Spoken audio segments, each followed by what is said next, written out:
Ef ýtrustu kröfur fjárlaga niðurskurð í heilbrigðisgeiranum ganga eftir hætt við að 300 störf glatist á næstu mánuðum. Forstjórar heilbrigðisstofnana segjast löngu komnir inn að beini í niðurskurði og nú sé komið nóg.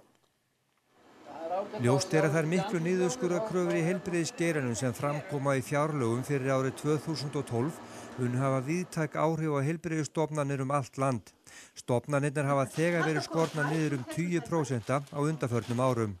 Þær aðgerðir sem grípa þar til í kjölfar fjárlaga nú og koma til framkvæmda á allra næstu mánuðum þýða að á 300 störf gætu horfið úr heilbrigðisgeiranum ef ýtrustu niðurskurðarkröfur ganga eftir. Niðurskurðurinn mismikill en hér sjáum við tölur á bilinu 20 til 630 milljónir króna hjá einstaka stofnunum.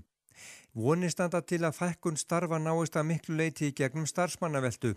Þá átt við að ekki verði ráðið í stað fólk sem með tímabundna samninga, fólk sem hættir störfum sökum aldurs eða af öðrum ástæðum. Engu að síður ljóst að margir stjórnendur komast ekki hjá því að segja fólki upp störfum með beinum hætti. Margir forstjórar heilbrigðisstofnana sem rætt var við í dag segjast ekki trúa því að látið verið að reyna á þennan mikla niðurskurð eins og hann birtist í fjárlögum.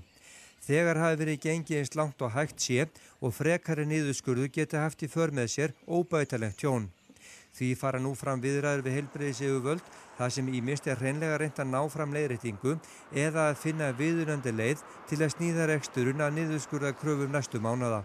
Í mínum huga í raun og veru löngu komið inn að beini. Það búið að taka innan úr öllu og ef okkur verður gert áfram að skera niður þá breytist starfsemi sjúkrahússins algjörlega.